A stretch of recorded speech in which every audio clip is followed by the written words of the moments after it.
Yes, Devotion.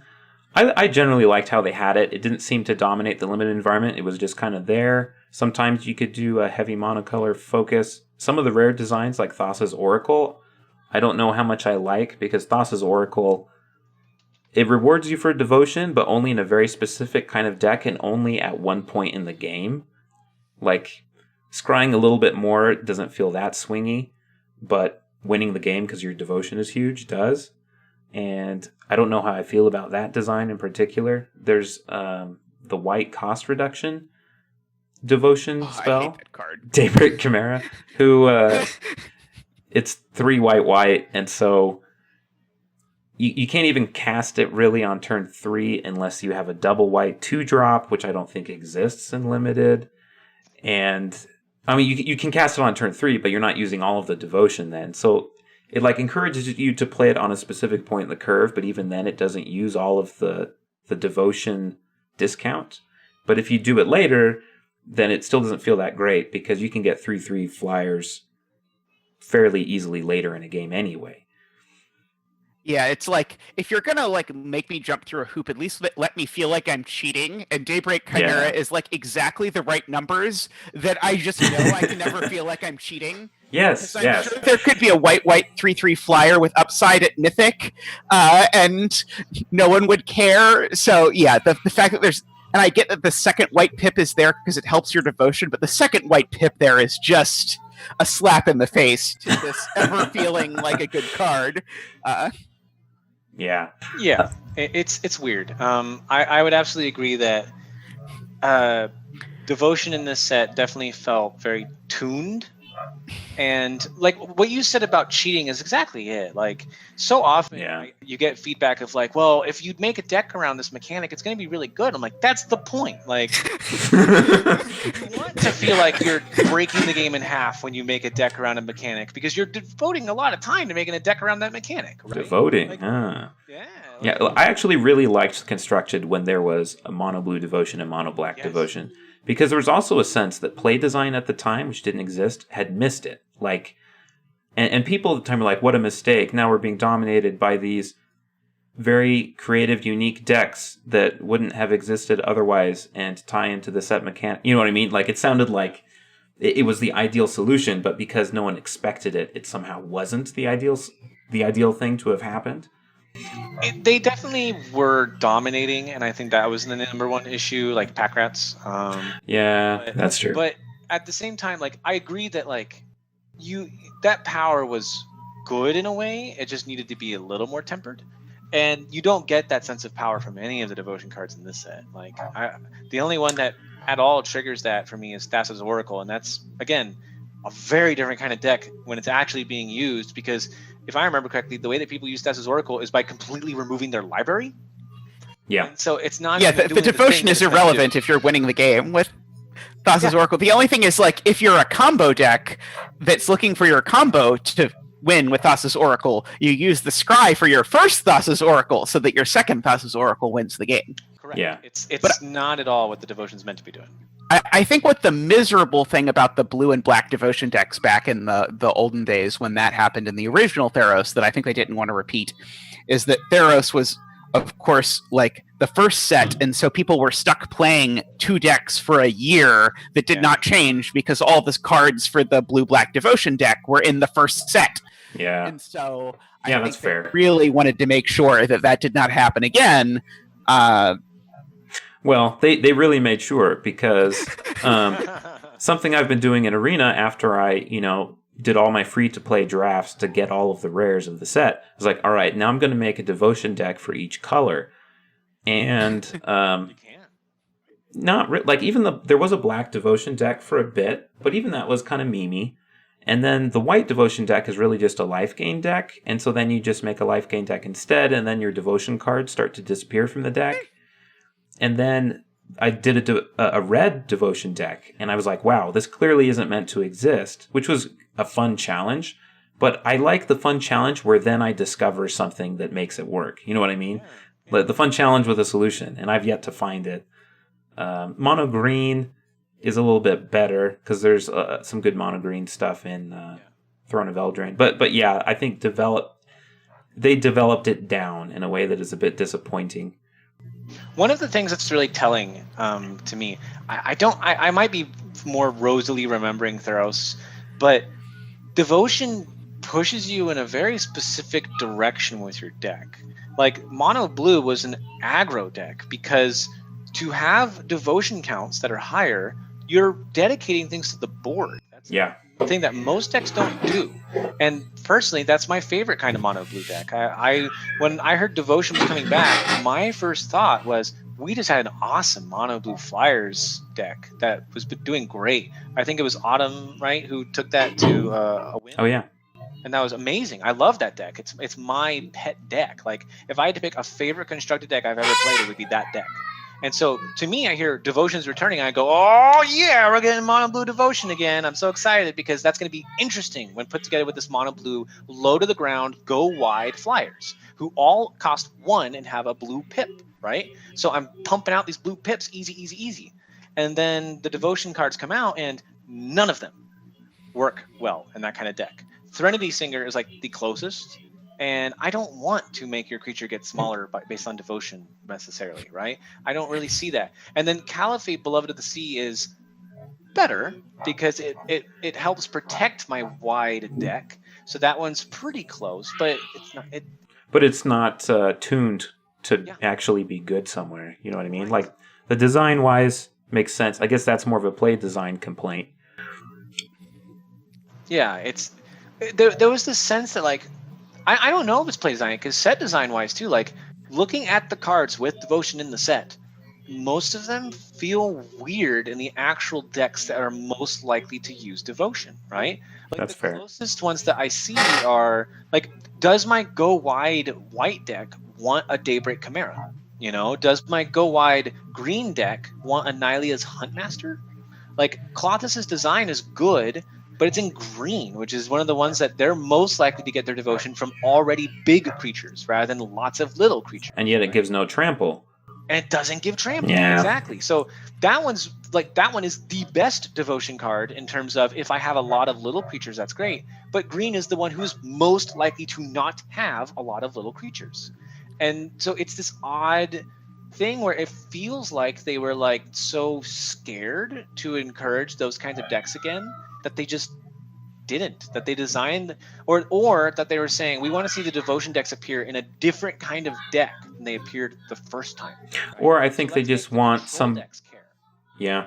I think they wanted to maybe dilute Devotion from being in these concentrated decks where it's like, oh, you know, they all work together and you're building the powerful Devotion deck to instead you're going to have these incidental Devotion effects in decks you're otherwise making. Like if you look at Threnody Singer, it's a 1 in a blue 1/3, and when you play it, it gives -X/-O to something according to your Devotion. Like it has the body and the effect of a slower controlling deck, kind of like the Thassa's Oracle, but it's asking you to put stuff onto the battlefield, and that's not a fun tension. No. The same thing happened with Drag to the Underworld. People were like, hey, it's pretty good to have a 2-mana destroy target creature because ideally you're costing 2 less once you have Devotion to Black. Yeah. But 1, costing 2 less, I get a Doomblade? Like, you did it. okay. And 2, I have to like do serious work to make that actively good, because like it might not look like 2 black pips super hard, but the times of the game that I actually want a Doomblade I'm not likely to have 2 black pips on the board, right? Do you guys remember the Metalcraft counterspell in Scars? Oh yes. Oh yes. Yeah. The famous, like, if you complete this hoop of having 3 specific kinds of permanents, then your cancel becomes a counterspell. Like That's one of the like that's the kind of card where you look at it and you go, this actually would have been better if it sucked more. Like, yeah. it would have been a much more fun card if it was 2 blue, right? Yeah, like make Drag to the Underworld cost 6 mana and be a common. It's exactly right. Yeah. Why isn't it doing that? You know, And that's put kind only of- 1 black pip in it. Here, there's not even an excuse for the fact that Yeah. there's 2 black pips in it. Like, That's like, true. are they worried that you won't? Yeah, it's like you can't splash it, right? So it's like what's the point, you know? And it's weird. It's another one of those things that like I don't know what happened.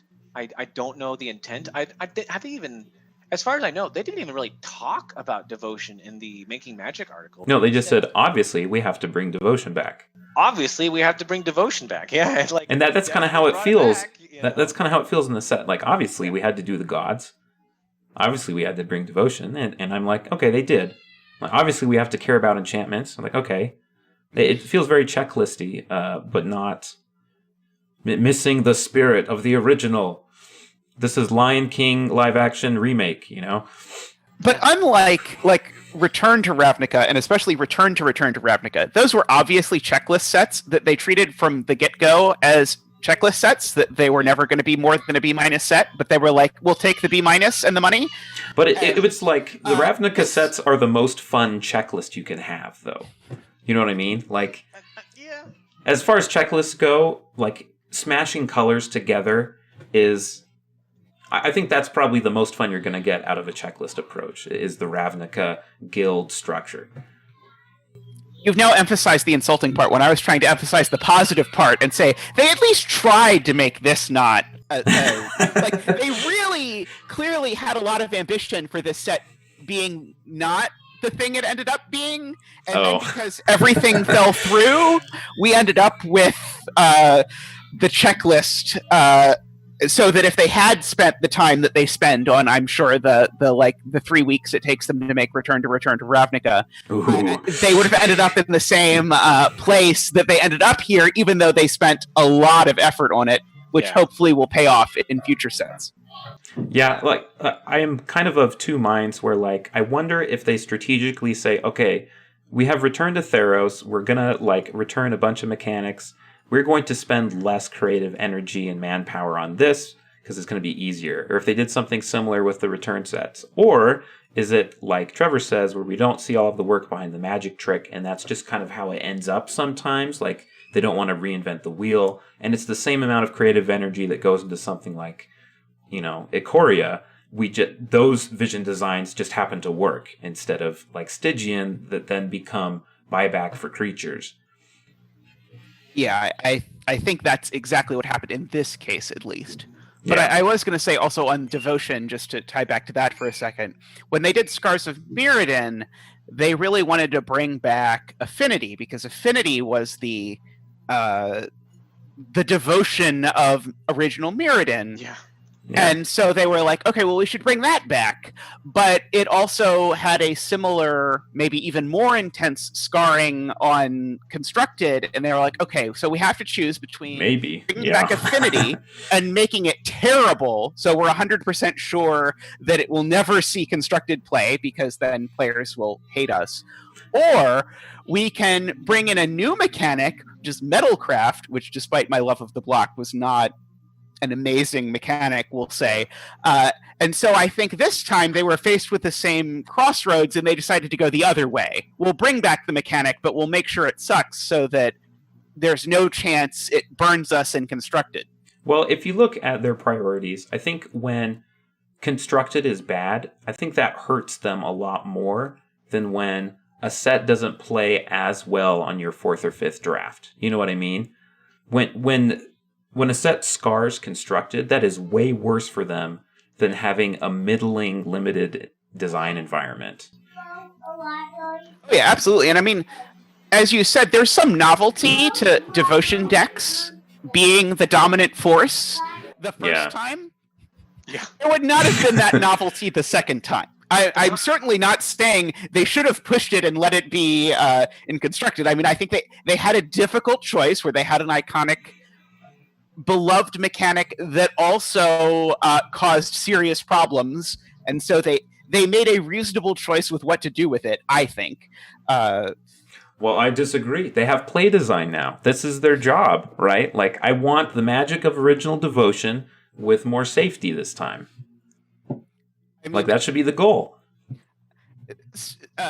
Standard lately has definitely not been an indication that because of play design we can take our hands off and really push things without worrying about it destroying the world.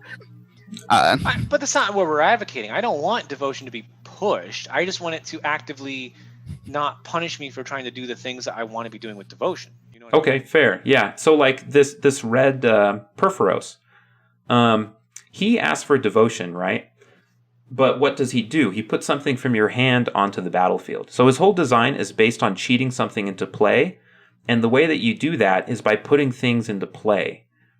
Doesn't it seem like there's some kind of a disconnect there? Like the deck that you build with Perforos is going to have a lot of expensive permanents that you can't put onto the battlefield until you have Perforos. But what else does Perforos care about? He cares about already having things on the battlefield. I guess maybe then, like, the idea is that cheating things into play turns on Perforos, but it's kind of the opposite of what a devotion deck would otherwise want to do outside of this one design. And so what I don't want is the Perforos deck to be the best deck in Standard. I want a Perforos deck I can play and I feel like the mechanic is helping me instead of giving me what look like what seem to be hoops, but are actually just like traps. I'm going to be both generous and a little tiny jokingly insulting to wizards when I say I don't think to them a god counts as devotion card at all. I don't think they look at that and go, yes, this is for the red devotion deck. I think they go, it's Perforos. He has to have that line of text, right? Mm-hmm. And that to them, they don't look at that and go, oh yes, this needs to make sense with devotion. In fact, I don't look at that and think this needs to make sense with devotion. I just think, oh, of course he has to have that condition. He's a god. Well, he has to, because when you have devotion is a 5-color mechanic because it cares about colors, right? Right. And if you can't make a devotion deck of each color that makes sense, I think that's a bit of a failure. And where do you think of? So if I'm looking, all right, I'm going to make a red devotion deck. What's the first card I'm going to look at? Is probably Perforos, because what else do I have for red devotion? The better red devotion cards are actually in Throne of Eldraine. There's a sorcery that costs 4 mana and gives you 7 red mana. And then there's a spell that cares if all of the mana spent to cast it is red.